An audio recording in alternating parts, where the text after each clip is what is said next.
नमस्कार। आज की बात में आपका स्वागत है। आज एसआईआर को लेकर सुप्रीम कोर्ट ने बहुत सारी बातें क्लियर की हैं। पहले बिहार के इलेक्शन के दौरान, फिर बंगाल के चुनाव के दौरान आपको याद होगा एसआईआर को लेकर चुनाव आयोग पर जबरदस्त हमले किए गए थे। चुनाव आयोग को बिका हुआ, बीजेपी का दलाल, केंद्र सरकार का पपेट, न जाने क्या क्या कहा गया। लेकिन आज सुप्रीम कोर्ट ने जो कहा, सुप्रीम कोर्ट ने जो फैसला सुनाया, उसके बाद इंडिया अलायंस के नेताओं को साफ सूंघ गया। आज सुप्रीम कोर्ट ने कहा कि एसआईआर की प्रक्रिया पूरी तरह संवैधानिक है, फ्री एंड फेयर इलेक्शन के लिए वोटर लिस्ट का शुद्धिकरण जरूरी है और यह चुनाव आयोग की जिम्मेदारी है। इसलिए एसआईआर करवाकर इलेक्शन कमीशन ने अपनी संवैधानिक जिम्मेदारी का निर्वहन किया है। सुप्रीम कोर्ट ने यह भी साफ किया कि चुनाव आयोग नागरिकता पर फैसला नहीं कर सकता और एसआईआर का नागरिकता से कोई संबंध नहीं है।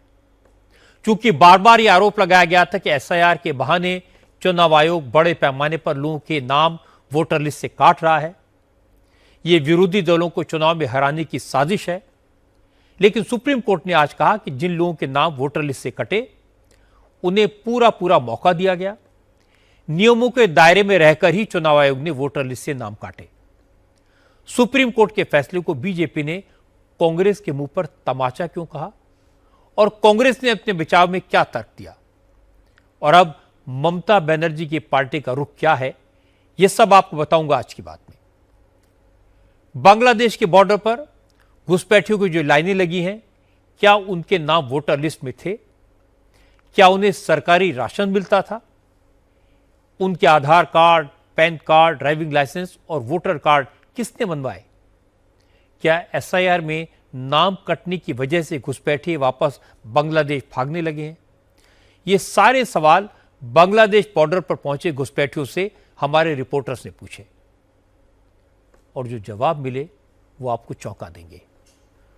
सारे घुसपैठियों की बात आपको सुनवाऊंगा, बांग्लादेशियों की बात आपको बताऊंगा। लेकिन सबसे पहले यह बता दूं कि आज सुप्रीम कोर्ट ने एसआईआर को लेकर अपने फैसले में क्या कहा। एसआईआर को लेकर जितने भी विवाद थे, सुप्रीम कोर्ट ने आज उन सब पर फुल स्टॉप लगा दिया। सुप्रीम कोर्ट ने उन सवालों के जवाब दिए जो एसआईआर को लेकर उठाए जा रहे थे। सुप्रीम कोर्ट ने साफ कहा कि एसआईआर का प्रोसेस पूरी तरह संवैधानिक और कानून के दायरे में है। चीफ जस्टिस सूर्यकांत और जस्टिस जॉय माल्या बागची और जस्टिस वीएम पंचोली के बेंच ने आज डिटेल में फैसला दिया। सुप्रीम कोर्ट ने कहा आर्टिकल 324 और रिप्रेजेंटेशन ऑफ पीपल्स एक्ट, इन दोनों के तहत चुनाव आयोग को एसआईआर कराने का पूरा अधिकार है। वोटर लिस्ट की शुद्धता और विश्वसनीयता बनाए रखने के लिए एसआईआर जरूरी है। इससे स्वतंत्र और निष्पक्ष चुनाव में मदद मिलती है। एसआईआर के प्रोसेस को चैलेंज करने वालों की तरफ से यह आरोप लगाया गया था कि एसआईआर में चुनाव आयोग ने जिसका चाहे नाम काट दिया, जिसका चाहे वोट हटा दिया। यह सिर्फ नाम काटने की एक्सरसाइज थी। लेकिन सुप्रीम कोर्ट ने इस आरोप को गलत करार दिया। अदालत ने कहा कि एसआईआर प्रोसेस में सेफगार्ड दिए गए हैं, कई सारे चेक एंड बैलेंसेस मौजूद हैं, कई तरह के दस्तावेजों की लिस्ट है, अपील का अधिकार है। इसलिए मनमाने तरीके से वोट काटने की कोई संभावना ही नहीं रहती। जो पिटीशंस फाइल की गई थी उनमें कहा गया था एसआईआर के जरिए चुनाव आयोग नागरिकता पर फैसला कर रहा है, जबकि ये चुनाव आयोग का काम नहीं है।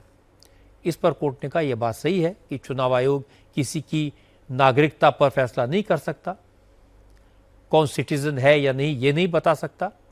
चुनाव आयोग को एसआईआर के बाद वोटर लिस्ट से नाम हटाने का अधिकार है, लेकिन वोटर लिस्ट से नाम हटने का यह मतलब नहीं कि नागरिकता पर फैसला हो गया। चीफ जस्टिस सूर्यकांत की बेंच ने कहा कि एसआईआर के दौरान जिनके नाम संदिग्ध पाए गए, जिन पर शक था, जो पेंडिंग लिस्ट में है, चुनाव आयोग ने 4 हफ्तों के भीतर कॉम्पिटेंट अथॉरिटीज को भेजे, जिससे इन पर अंतिम फैसला लिया जा सके। एसआईआर को लेकर सबसे ज्यादा हंगामा बंगाल में हुआ, लेकिन आज सुप्रीम कोर्ट का फैसला आया तो तृणमूल कांग्रेस के नेताओं ने कहा यह फैसला तो बिहार में हुई एसआईआर की प्रक्रिया को चुनौती देने वाली याचिकाओं पर है, इसलिए इसका बंगाल से कोई लेना देना नहीं है। लेकिन बंगाल में एसआईआर क्यों जरूरी था, इसका क्या असर हुआ, यह ग्राउंड पर देखना जरूरी है। मैंने आपको कल ही बांग्लादेश बॉर्डर की तस्वीरें दिखाई थी। बांग्लादेश जाने की जुगाड़ में लगी घुसपैठियों की भीड़ दिखाई थी। बॉर्डर पर आज भी वही हालात हैं। आज हमारे संवाददाता ओंकार सरकार ने हाकिमपुर चेकपोस्ट पर बॉर्डर पार करने के इंतजार में बैठे बांग्लादेशी घुसपैठियों से बात की तो चौंकाने वाले खुलासे हुए। इन लोगों के जवाब सुनकर समझ में आया एसआईआर वाकई में कितना जरूरी था। बॉर्डर पर पहुंचे घुसपैठियों ने बताया कि वो बांग्लादेशी हैं, लेकिन बंगाल में वोट डालते थे। गैर कानूनी तरीके से बॉर्डर क्रॉस करके भारत में घुसे थे, लेकिन उनके पास आधार कार्ड भी है, पैन नंबर भी है और वोटर कार्ड भी है। फिर सवाल हुआ, जब सब कुछ है तो वापस क्यों जा रहे हो? तो बताया गया कि एसआईआर के चक्कर में सब गड़बड़ हो गई। वोटर लिस्ट से नाम कट गया। अब होल्डिंग सेंटर्स बन रहे हैं। पकड़े जाने का डर है, इसलिए मजबूरी में अपने मुल्क लौट रहे हैं। क्या क्या डॉक्यूमेंट है? Aadhaar card, I card, ration card, वैसे की बोले वोटर कार्ड, सब कुछ है। फिर अभी जो ये सरकारी योजना मिलता था, लक्ष्मी भंडार, ये सब मिलता था? हाँ, मिलता है। अच्छा, तो क्या क्या बताना चाहेंगे? तब वापस क्यों जाने चाहते हो? अभी नतून सरकार आया, वो बोलता है नहीं रखेगी। एसआईआर में नाम है ना, नाम कट गया? कट गया। एसआईआर में नाम कट गया। अच्छा, इसी वजह से जा रहे हो? हाँ। अच्छा, तो ये जितने भी सुविधा मिलता था, वो सुविधा क्या आखिर तक मिलता रहा? कुछ दिन पहले तक लक्ष्मी भंडार मिलता था? नहीं मिला। नहीं रेट नाम कट गया। नाम कट गया। नाम कटने की वजह से नहीं मिला। तो आप वोट डालते थे? हाँ। किसको वोट डालते थे आप? हमें किसको? अच्छा, बोला तब वोट डालते थे ना हर साल? अब हाँ डाल।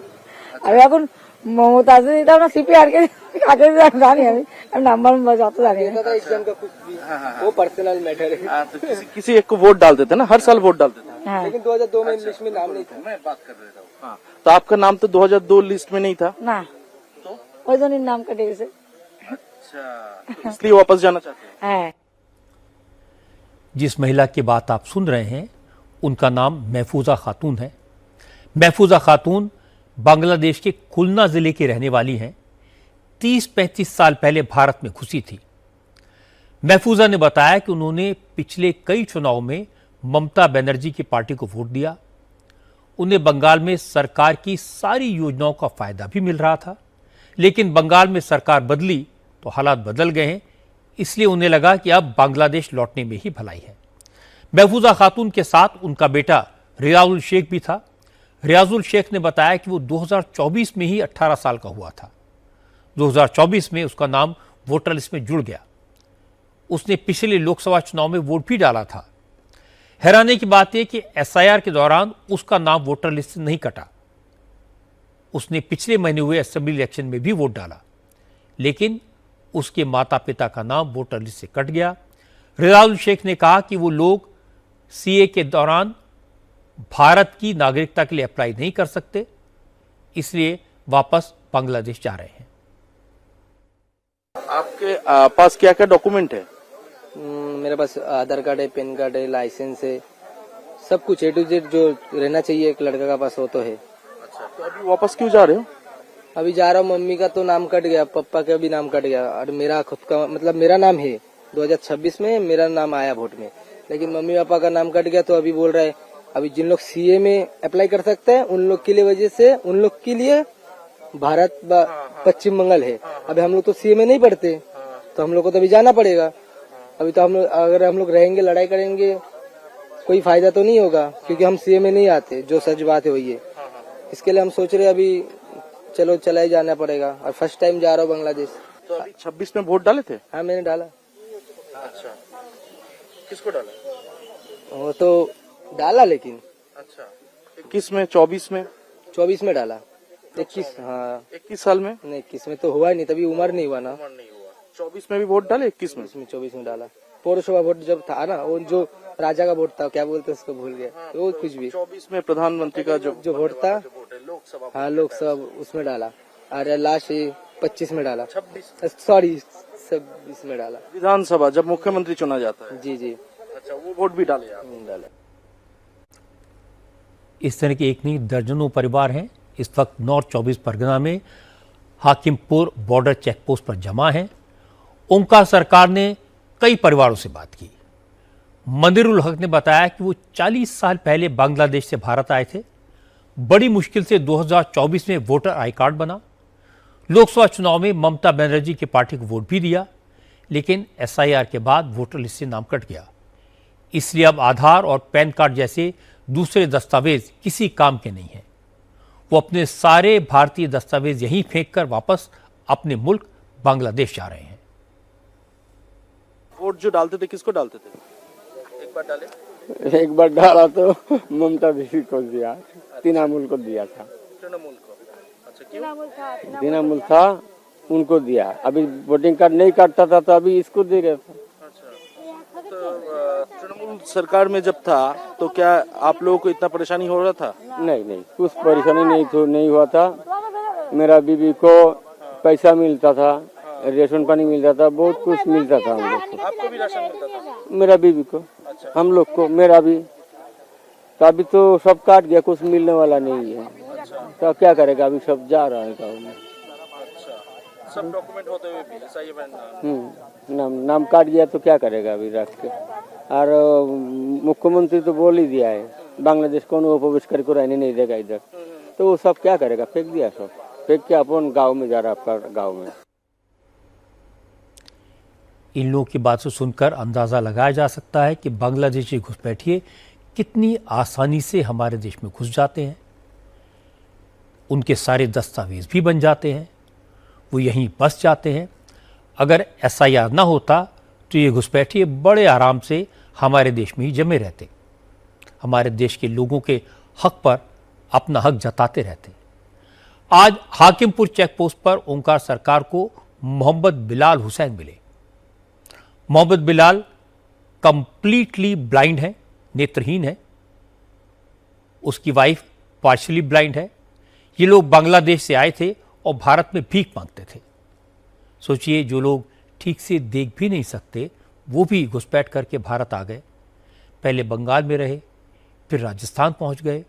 आधार, पैन और वोटर आई कार्ड भी बन गए।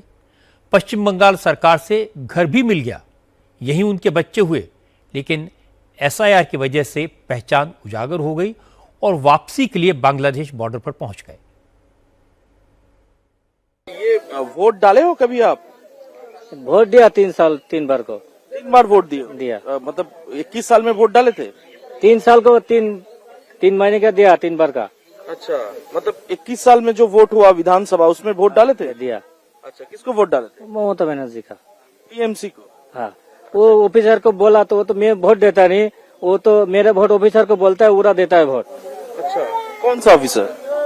वो तो विभिन्न का वोट है, वो जो ऑफिसर है ना, मेरे वोट तो पूछता है तुम्हारा वोट किसे देगा, तब मैं बोलता है जो उसको देता हूँ, पूरा वोट ढालता है। तो मैं ढालता नहीं, मैं ढालता है तो ये इधर देगा तो इधर तो जाता है। अच्छा, तो TMC को वोट डाले थे? हाँ। तो और सरकारी क्या क्या सुविधा मिला? घर मिला? सरकारी को घर दिया नहीं, वो पंचायत है ना, उधर से दिया था। वो कौन दिया था मेरे तो मालूम नहीं। राशन मिलता था? राशन मिलता है, तो राशन कार्ड तो खो गया। अच्छा, नहीं राशन मिलता था? मिलता है, वोटर कार्ड भी है, आधार कार्ड भी है, पैन कार्ड भी है, सब कुछ है। सब कुछ है। तो आपके पास यहाँ का क्या क्या डॉक्यूमेंट है? डॉक्यूमेंट थोड़ा है, सबूत आधार कार्ड है, पैन कार्ड है। Aadhaar card, PAN card? हाँ। तो आप वोट डाले हो कभी? नहीं, कभी वोट नहीं डाले हो? ना आई कार्ड नहीं हुआ तो वोट नहीं कैसे देंगे? वोटर कार्ड नहीं बना? ना बनाए। अच्छा, तो आपको ये सरकारी जो सुविधा मिलता है महिलाओं के लिए, वो सुविधा मिलता था? लक्ष्मी भंडार? नहीं मिला। बोले आई कार्ड होगा तब ना मिलेगा। लेकिन ये पैन कार्ड और ये आधार कार्ड ये किसने बनाना के दिया आपको? वो बना दिया, बोला जो सब तुम बनाओ तो हो जाएगी। कौन बना के दिया आपको? वो बगल वाला, मेरा बगल वाला बना दिया। यहाँ पर कहाँ रहते थे? खर्दा। खर्दा? खर्दा रहता है, राजस्थान रहता है। राजस्थान भी चले गए थे? राजस्थान 5 साल हुआ, जाने आने हुआ कर। 5 साल पहले गए थे? हाँ, 5 साल पहले गया। मेरा लड़की भी हुआ राजस्थान में? हाँ। आज सुप्रीम कोर्ट ने यह साफ कर दिया कि एसआईआर के जरिए मन मर्जी से किसी का वोट न काटा गया न काटा जा सकता है। इसका मतलब है राहुल गांधी का वोट चोरी का आरोप फर्जी है। ममता बनर्जी का यह कहना कि चुनाव आयोग बीजेपी के इशारे पर वोट काटता है गलत साबित हुआ।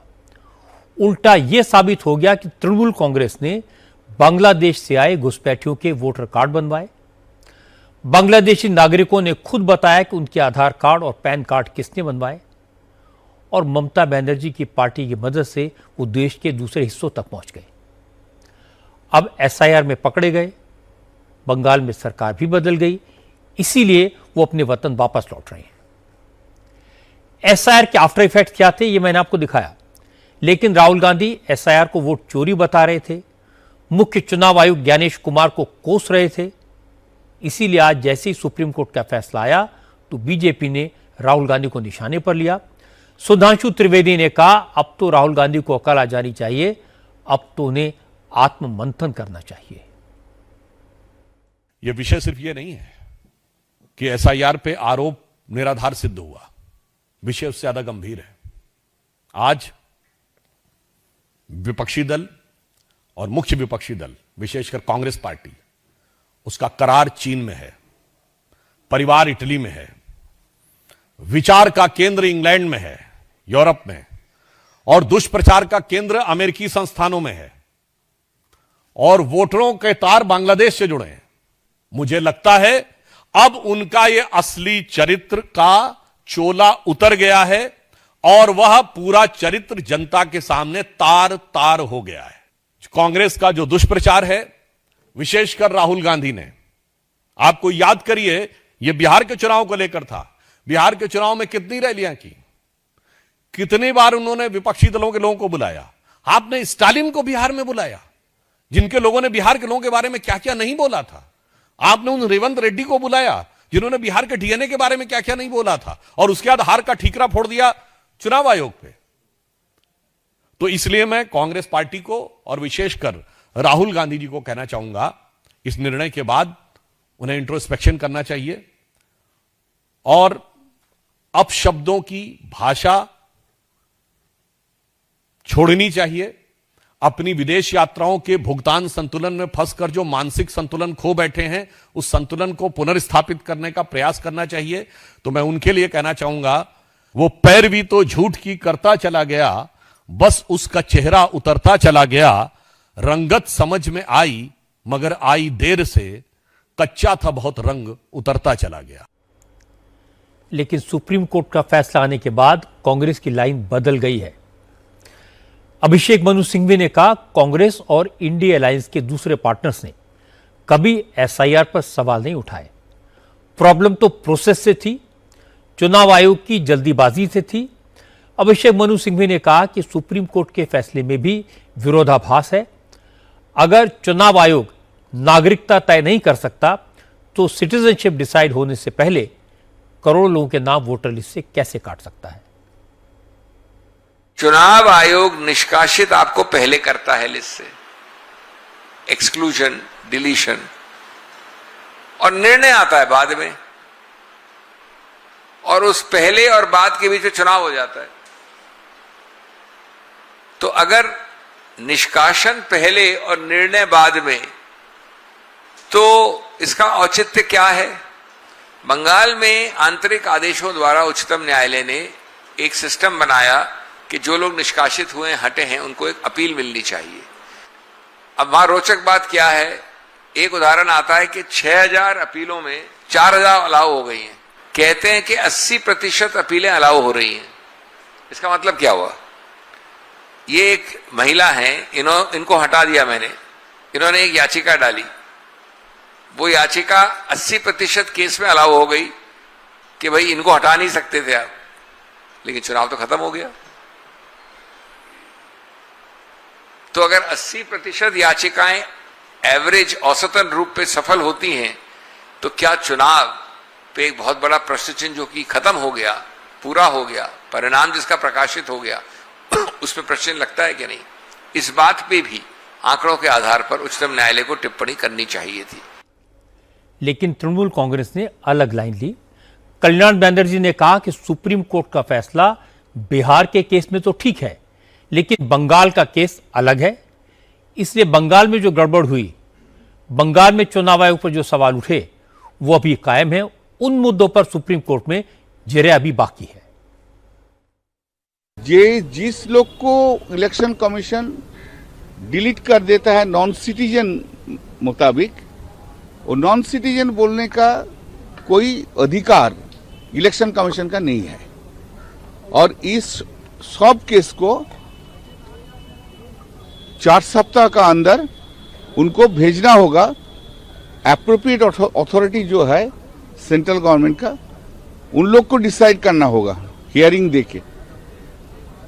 उसका बाद उन लोग सिटीजन है तो फिर उनका नाम इलेक्शन कमीशन का जो वोटर लिस्ट है, वोटर लिस्ट में शामिल हो जाएगा।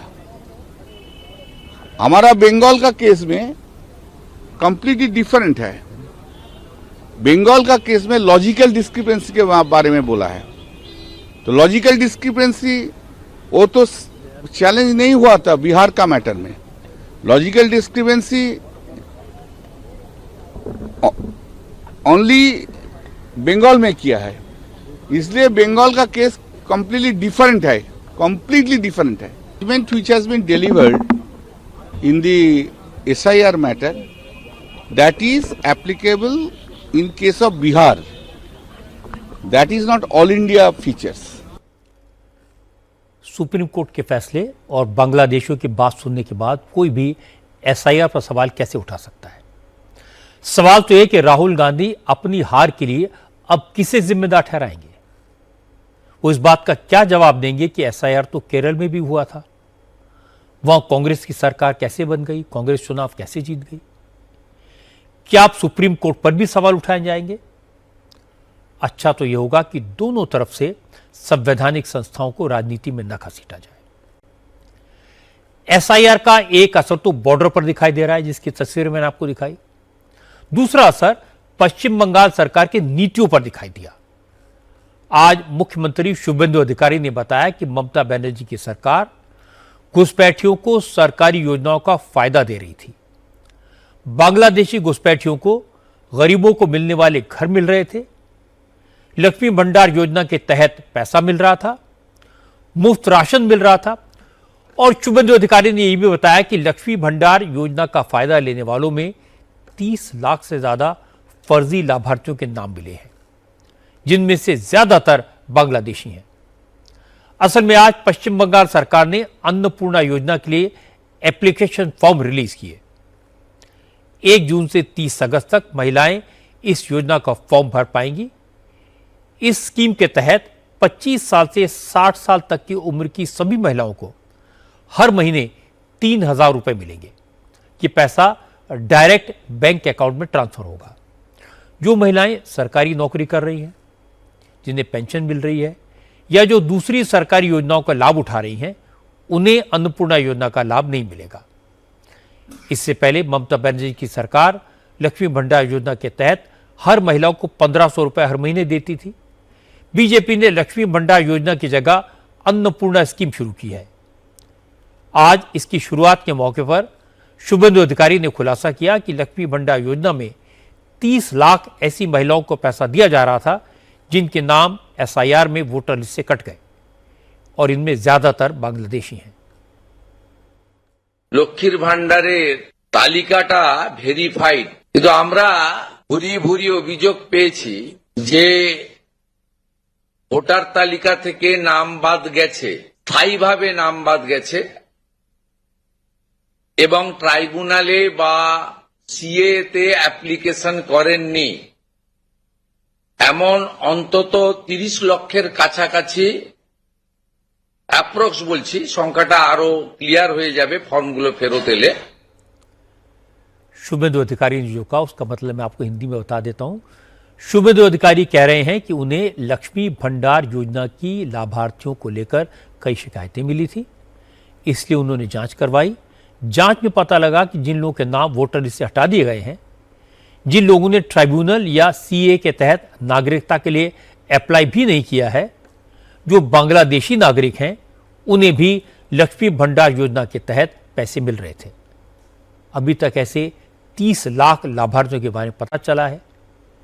आगे की जांच में यह नंबर और बढ़ सकता है। सोचिए, घुसपैठी हमारे देश के लिए कितनी बड़ी प्रॉब्लम है। घुसपैठी किस तरह से हमारे संसाधनों का फायदा उठा रहे हैं। अभी तो सिर्फ ये पता लगा है कि 30 लाख बांग्लादेशी लक्ष्मी भंडार योजना के तहत हर महीने पैसा ले रहे थे, लेकिन मुफ्त राशन, मुफ्त इलाज, मुफ्त में घर, विधवा पेंशन, स्टूडेंट्स की स्कॉलरशिप जैसी दर्जनों योजनाएं हैं जो सरकारें चलाती हैं। ये सारी स्कीम्स हमारे देश में गरीबों की मदद के लिए है, लेकिन घुसपैठिए गरीबों का हक मारते हैं। और ये प्रॉब्लम सिर्फ बंगाल की नहीं है, घुसपैठियों तो सारे देश में फैल चुके हैं और इतनी संख्या उनकी है कि कई इलाकों में तो घुसपैठियों के कारण डेमोग्राफी चेंज होने लगी है। इसलिए नरेंद्र मोदी ने डेमोग्राफी चेंज पर हाई पावर कमेटी का गठन किया है और उम्मीद तो ये करनी चाहिए कि कमेटी जल्दी से जल्दी काम शुरू करे और घुसपैठ का प्रॉब्लम पर फुल स्टॉप लगे। आज केंद्र सरकार ने एक और बड़ा फैसला किया, पॉजिटिव फैसला है। नरेंद्र मोदी की सरकार गरीबों को मिलने वाले राशन के सिस्टम की कमियों को दूर करेगी। आज कैबिनेट ने सार्थक पीडीएस स्कीम को मंजूरी दी। इसके तहत पब्लिक डिस्ट्रीब्यूशन सिस्टम में एआई के इस्तेमाल से लीकेज को रोका जाएगा। राशन पाने वालों का रजिस्ट्रेशन भी एआई की मदद से होगा और उन लोगों को आइडेंटिफाई किया जाएगा जो केंद्र के साथ साथ राज्य सरकारों की अलग अलग योजनाओं का लाभ भी लेते हैं। पीडीएस सिस्टम के तहत बेनिफिशियरी अपनी शिकायतें भी सरकार तक पहुंचा सकेंगे। इसके लिए फोन लाइन और व्हाट्सएप के अलावा चैटबॉट की सुविधा होगी। अगर राशन बांटने वाले ठेकेदार गड़बड़ी करते हैं तो एआई उन पर भी नजर रखेगा। केंद्र सरकार की तरफ से राज्यों को जो राशन भेजा जाता है उसे डिस्ट्रीब्यूशन सेंटर तक पहुंचाने में हेरफेर होता है, वो भी तकनीक की मदद से बंद होगा। जिन गाड़ियों से राशन को ढोया जाता है उनको जीपीएस से लैस किया जाएगा ताकि जनता के लिए सरकार जो अनाज भेजती है उसको डाइवर्ट होने से रोका जा सके। सरकारी अनाज उन्हीं लोगों को मिले जो वाकई में इसके हकदार हैं। आईटी मिनिस्टर अश्विनी वैष्णव ने बताया कि सरकार ने पीडीएस सिस्टम में बदलाव किए हैं, लेकिन न तो इसके दायरे को कम किया जा रहा है, इसमें जो कमियां बची हैं उन्हें भी टेक्नोलॉजी की मदद से दूर करने की कोशिश हो रही है। अश्विनी वैष्णव ने कहा कि राज्यों को अब केंद्र से ज्यादा मदद मिलेगी, डिस्ट्रीब्यूटर्स को मिलने वाली राशि बढ़ाई जाएगी। सार्थक पीडीएस योजना में केंद्र सरकार 25,530 करोड़ रुपए खर्च करेगी, लेकिन इस स्कीम की मदद से राशन के ट्रांसपोर्टेशन में 50% तक सुधार आएगा।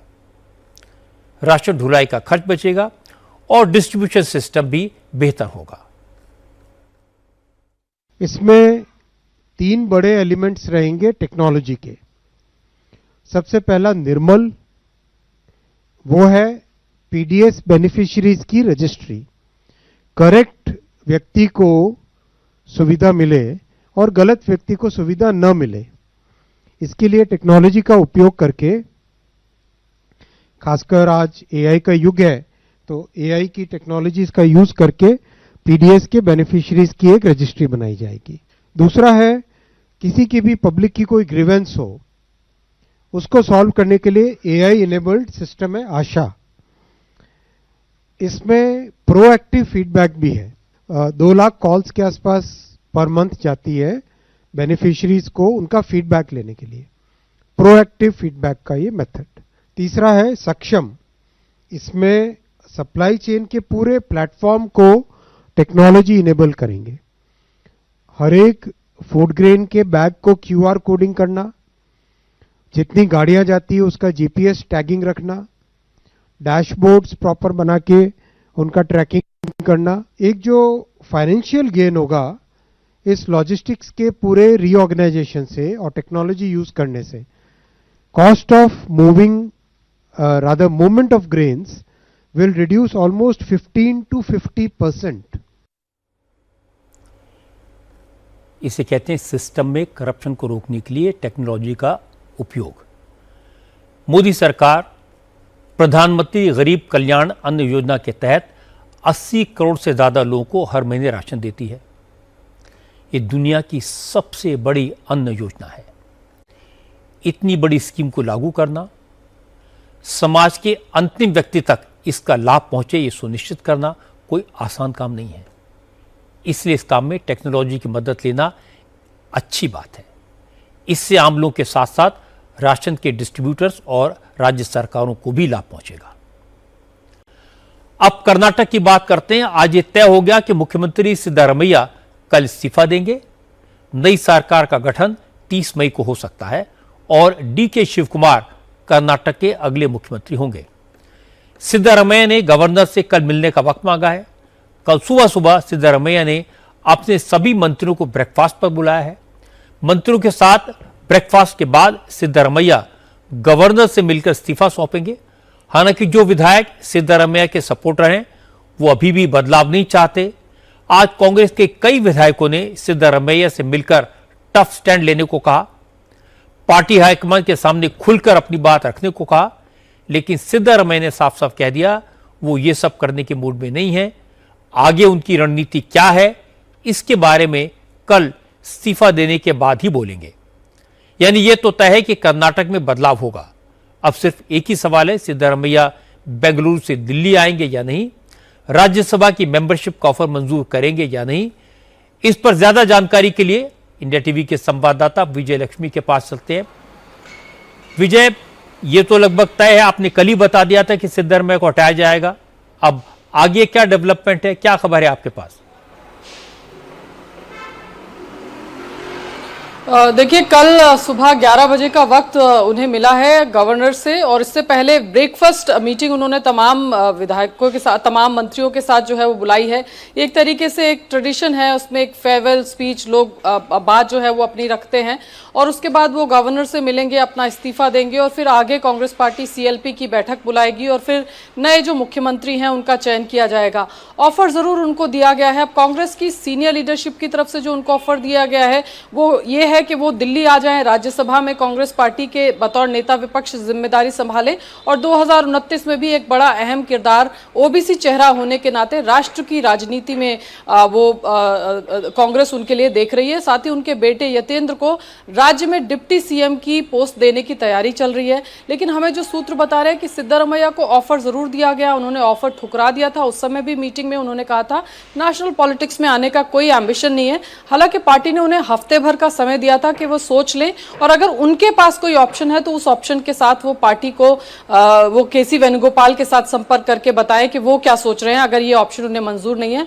अभी सूत्रों के मुताबिक कोई रीच आउट सिद्धारमैया की तरफ से नहीं हुआ है, कोई अपनी तरफ से कोई ऑप्शन या जो एक्सेप्टेंस हो the offer that was given to him by the senior leadership, तो अभी उसको लेकर के कुछ नहीं है। अभी कल की यही है और अभी उम्मीद की जा रही है कि 30 मई को जो है वो नई सरकार का शपथ ग्रहण जो है वो हो सकता है। तो कल का दिन बहुत अहम होगा। सिद्धारमैया साहब का इस्तीफा होगा और फिर उसके बाद आगे की राह तय होगी। हालांकि उनके खेमे के लोग जरूर उन पर दबाव बना रहे हैं कि वो कंटिन्यू करें। आज भी उनकी तरफ से एक ट्वीट एक्स पर पोस्ट किया गया सिद्धारमैया की तरफ से, जिसमें 3 साल में गारंटीज और सरकार के बेहतर कामकाज का पूरा ब्यौरा दिया गया। कल भी मीटिंग के बीच से उनके द्वारा ये ट्वीट किया गया था। तो लगातार उनका खेमा ये भी बता रहा है कि सरकार बदलने की क्या जरूरत थी जब इतने बढ़िया पैरामीटर्स पर उनकी सरकार काम कर रही है, गारंटीज को फुलफिल कर रही है। तो एक तरह से वो मैसेज है, उनके समर्थक भी दबाव उन पर बना रहे हैं। लेकिन सूत्र बता रहे हैं कि सिद्धारमैया अभी किसी तरह का कोई डिसेंट या कोई इस तरह का रिबेल का कोई उनका मूड नहीं है। उन्होंने कह दिया कि राहुल गांधी मुझसे जो कहेंगे वो मैं करूंगा। स्मूथ ट्रांजिशन हो जाएगा विजय, में आपको ऐसा लगता है? आप नजर रखिए, हम आपसे लगातार संपर्क में हैं। बहुत बहुत शुक्रिया। कांग्रेस कर्नाटक में किसे हटाती है, किसे CM बनाती है, ये उसका अधिकार है, इसमें किसी को कोई प्रॉब्लम नहीं होनी चाहिए।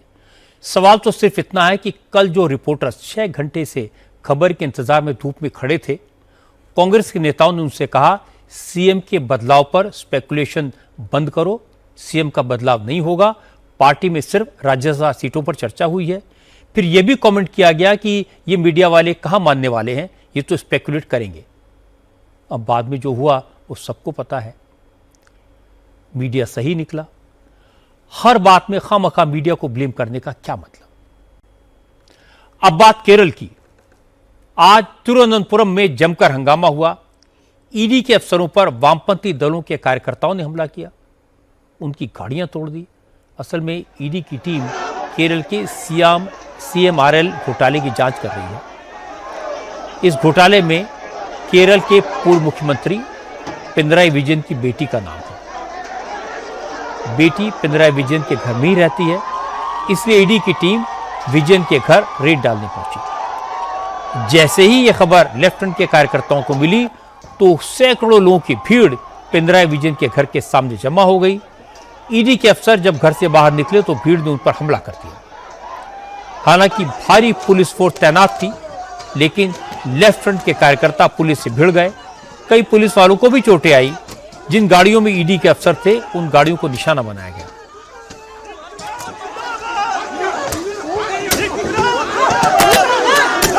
गाड़ियों पर बड़े बड़े पत्थर फेंके गए। अफसरों को गाड़ियों से बाहर खींचने की कोशिश हुई और काफी देर बाद विजयन घर से बाहर आए, अपने सपोर्टर्स को समझाया, तब जाकर हालात काबू में आए।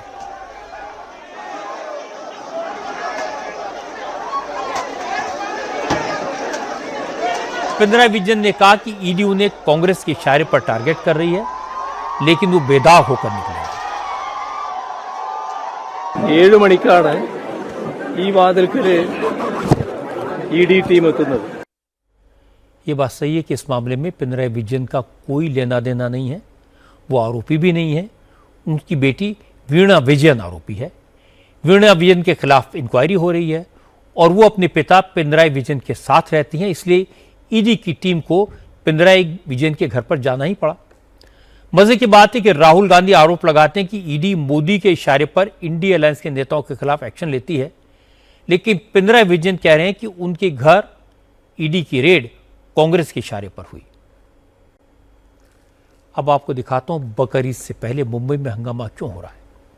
बीएमसी ने बकरीद पर सोसाइटीज में या खुली जगह पर कुर्बानी पर रोक लगाई है, लेकिन कुछ लोग कुर्बानी के बकरे लेकर सोसाइटीज में पहुंच गए तो हंगामा शुरू हो गया। घाटकोपर और गोरेगांव में टेंशन ज्यादा है, क्योंकि 2 सोसाइटीज में ज्यादातर लोग मुस्लिम थे, इसलिए बीएमसी ने सोसाइटी में कुर्बानी की परमिशन दे दी। लेकिन विवाद बढ़ा तो बीएमसी को परमिशन वापस लेनी पड़ी। घाटकोपर की सागर पार्क सोसाइटी में कुर्बानी के बकरों के लिए शेड बनाया गया था। 30 से ज्यादा बकरे यहां लाए जा चुके थे, लेकिन हिंदुओं ने इसका विरोध किया तो कल देर रात बीएमसी ने कुर्बानी की परमिशन रद्द कर दी। इसके बाद सोसाइटी में रहने वाले मुस्लिम नाराज हो गए, हिंदुओं को धमकी दी गई, इससे बात और बिगड़ गई। इनका जो मालिक था ना, करीब में जो था, उन्होंने उनको परमिशन दिया था, मतलब कि लास्ट में कोने में। लेकिन उसके बाद में धीरे धीरे पहले 3-4 करते करते लास्ट 2 साल पहले 200 बकरे आए थे। आजू बाजू के सबके सोसाइटी के अपने फ्रेंड्स और रिलेटिव के सबके बकरे इधर आते हैं। हम लोग को परमिशन लिया नहीं गया था, खाली बीएमसी से मालूम पड़ा कि सोसाइटी के लेटर्स का मिसयूज किया गया है। किसी को मालूम नहीं है। हमें देखो उनकी कुर्बानी से कोई ताल्लुक नहीं है, लेकिन उनको क्या है, हाई कोर्ट का ऑर्डर फॉलो करना चाहिए। उन लोग बोला हम लोग एक बकरे काटेंगे। हम बोला ठीक है, तुमको कोर्ट से ऑर्डर आएगा तो काटना। ये अपने को धमकी देते हैं। अभी भी आज ही धमकी दे रहा था कि वो खत्म होने दो ईद, बाद में देख लेंगे, तुमको देख लेना। सर मेरी तो उम्र हो गई, कट भी गया तो क्या फर्क पड़ता है हमको। हम लोग उनसे हर बार निवेदन करते हैं, ये साल हर साल रिक्वेस्ट करते हैं पर्सनली जाके कि आप मत कीजिए, हमारे धर्म की भावनाओं को आहत मत कीजिए, पर वो लोग कोऑपरेट नहीं करते हैं। तकरीबन 1 वीक पहले लाए गए थे यहाँ पे, और हर साल होता है यहाँ पे, और स्लॉटरिंग भी यहीं पर करते हैं, जो कि इलीगल है। सोसाइटी के अंदर कोई भी वायलेंस या न्यूसेंस नहीं होना चाहिए। रिलीजन से कुछ भी तकलीफ नहीं है, फेस्टिवल से कुछ भी तकलीफ नहीं है। अच्छी बात है कि मुस्लिम पक्ष ने बात को समझा, संयम से काम लिया। सोसाइटी के चेयरमैन हाजी मोहिद्दीन चौधरी ने कहा कि सोसाइटी में पिछले 30 साल से कुर्बानी दी जा रही है, कभी कोई विवाद नहीं हुआ। पिछले 2 साल से बाहर के कुछ लोग यहां आकर माहौल खराब करने की कोशिश कर रहे हैं। मोहिद्दीन चौधरी ने कहा कि एक बार ईद का त्यौहार हो जाए, वो सोसाइटी के लोगों के साथ बात करेंगे, आगे ऐसा विवाद ना हो, इसके लिए रास्ता निकाला जाएगा।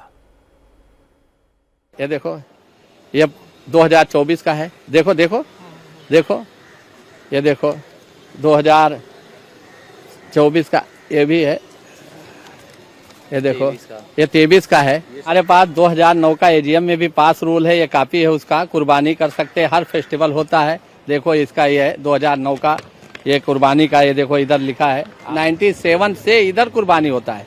तो 97 में भी ये थोड़ा पहला विवाद हुआ था, मगर उसमें ये हुआ कि भाई बड़े का नहीं कर सकते, देवनार भी नहीं करो, छोटे का ही करो, यहाँ करो। जबकि आपको ये मालूम होना चाहिए कि ये गेट जो मेन है हमारा 5-5 दिन एक एक त्योहार में फेस्टिवल में बंद रहता है पूरा दिन, फिर भी हम लोग कभी वो नहीं किया और मिल के मनाते हैं। वो भी पर्सनली खुन्नस की वजह से किया है, मेरे खुन्नस पुरानी रंजिश की वजह से, मेरे से हमको कोई तकलीफ नहीं है। हमको जगह भी वो लोगों ने दिलाया, अभी जहाँ जगह दिलाया है वहाँ हम बकरा भी पहुँचा दिए हैं, कुछ बकरे और इधर उधर हैं वो भी वहाँ पहुँच जाएंगे, कल वहीं पे करेंगे। हमको यहाँ पे किसी से कोई वो अब नहीं है।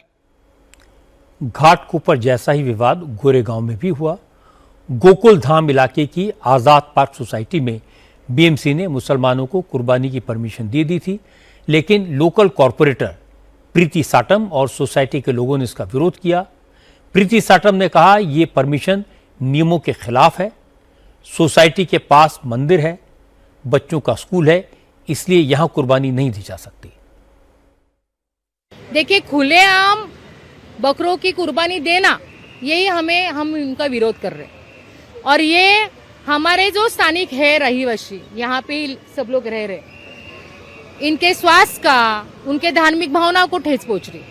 उनके शेड में आप खाना खाइए, लोगों से मिलिए और कव्वाली गाइए, वो चलेगा, लेकिन बकरों की कुर्बानी हम नहीं मतलब सहन ही नहीं करेंगे और यहाँ पे हम लोग करने ही नहीं देंगे। लास्ट ईयर भी हम लोग ने ये कैंसिल किया था। आजाद नगर सोसाइटी में भी मुस्लिम पक्ष शेड बना चुका था, कुर्बानी के लिए बकरे आ चुके थे। ऐन वक्त पर विरोध हुआ तो विवाद शुरू हो गया। मुस्लिम पक्ष ने कहा उन्हें बीएमसी ने बाकायदा रिटर्न परमिशन दी, बकरी से एक दिन पहले कुर्बानी के लिए दूसरी जगह जाने को कहा जा रहा है, तो वो त्योहार कैसे मनाएंगे?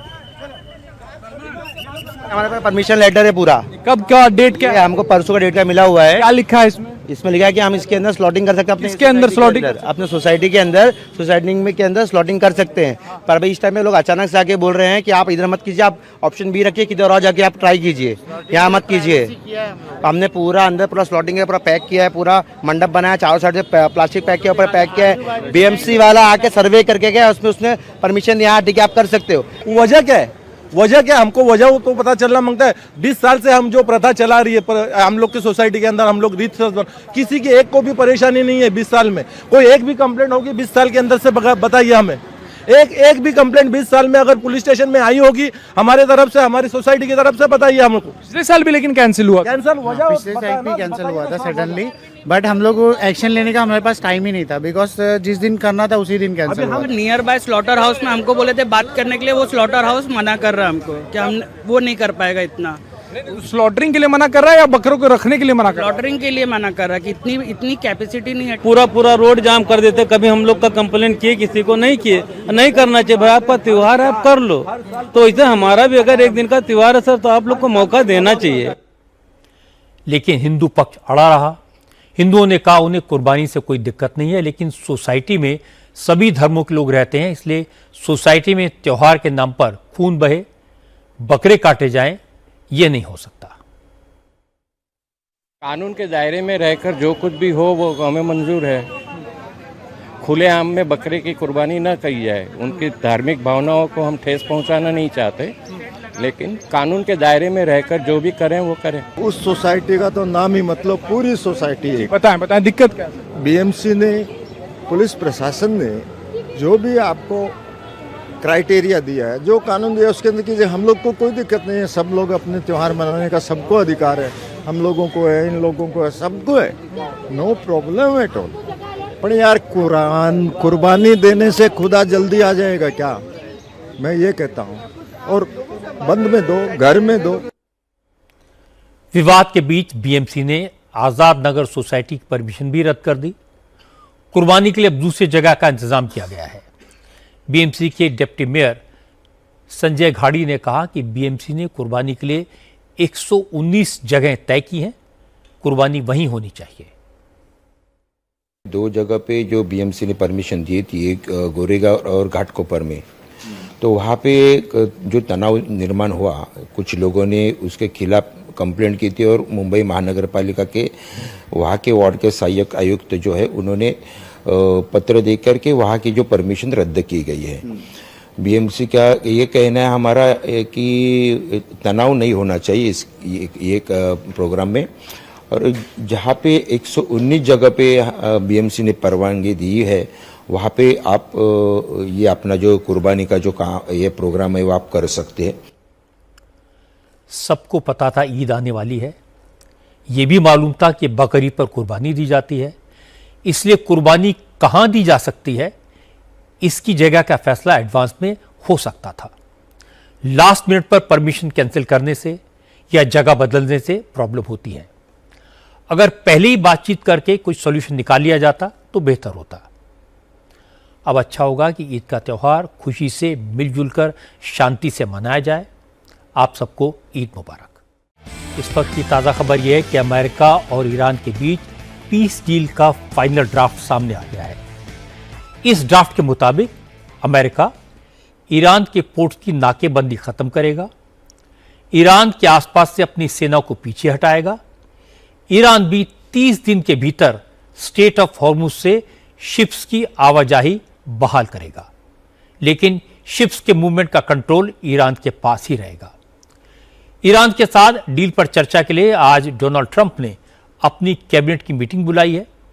वैसे तो इस ड्राफ्ट में इजराइल का जिक्र नहीं है, लेकिन इजराइल के मसले पर पाकिस्तान में शहबाज शरीफ की मुसीबत बहुत बढ़ गई है। लश्कर के आतंकी आर्मी चीफ आसिम मुनीर और वजीर आजम शहबाज शरीफ को धमकी दे रहे हैं। असल में प्रेसिडेंट ट्रंप ने अरब देशों और पाकिस्तान से कहा था कि वो अब्राहम अकॉर्ड पर साइन करें, इजराइल को मान्यता दें। सऊदी अरब ने इससे साफ इनकार कर दिया, लेकिन शहबाज शरीफ की हुकूमत के पास ट्रंप के हुक्म टालने की हिम्मत नहीं है। इससे पाकिस्तान के कट्टरपंथी भड़क गए।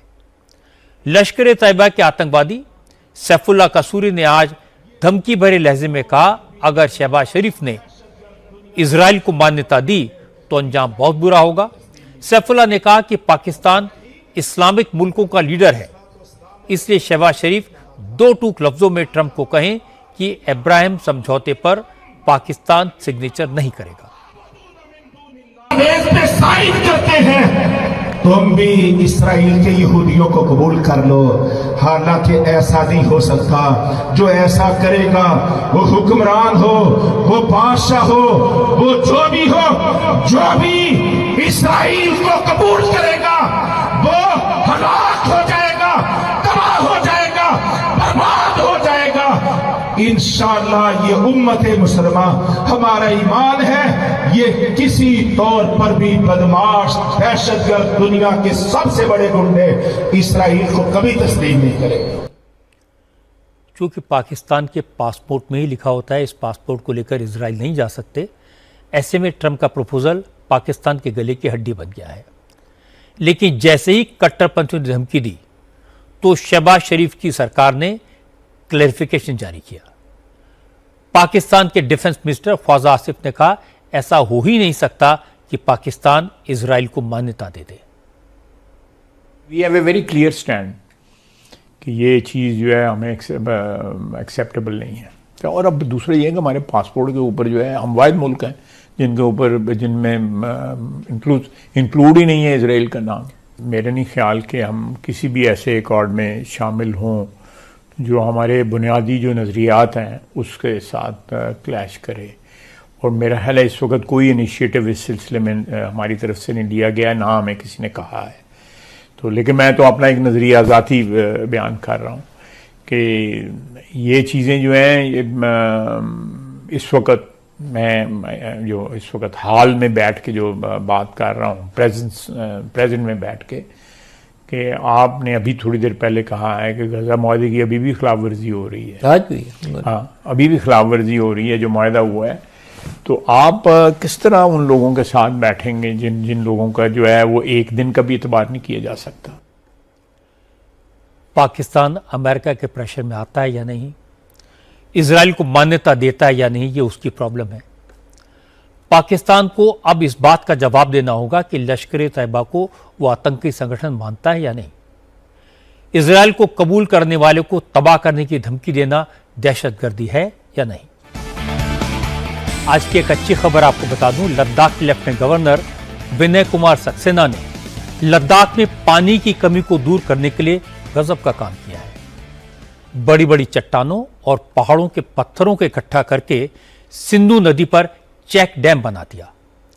इस चेक डैम को बनाने में न तो बड़ी बड़ी मशीनें लगी, न सीमेंट, न सरिया, सिर्फ चट्टानों की मदद से डैम बना और नदी का पानी रोक दिया। एलजी विनय सक्सेना के विजन पर अमल करते हुए लद्दाख की सरकार ने सिंधु नदी में 4 जगहों पर चेक डैम बनाना शुरू किया है। पहला डैम लद्दाख के उप्शी में बन गया है। इसका उद्घाटन एलजी वीके सक्सेना ने किया। असल में सिंधु नदी की लद्दाख की लाइफलाइन है, लेकिन लद्दाख में सिंधु नदी जहां से गुजरती है वो पथरीला इलाका है, नदी के पानी की गहराई कम है। ऐसे में लद्दाख के किसान सिंधु नदी के पानी का इस्तेमाल नहीं कर पाते।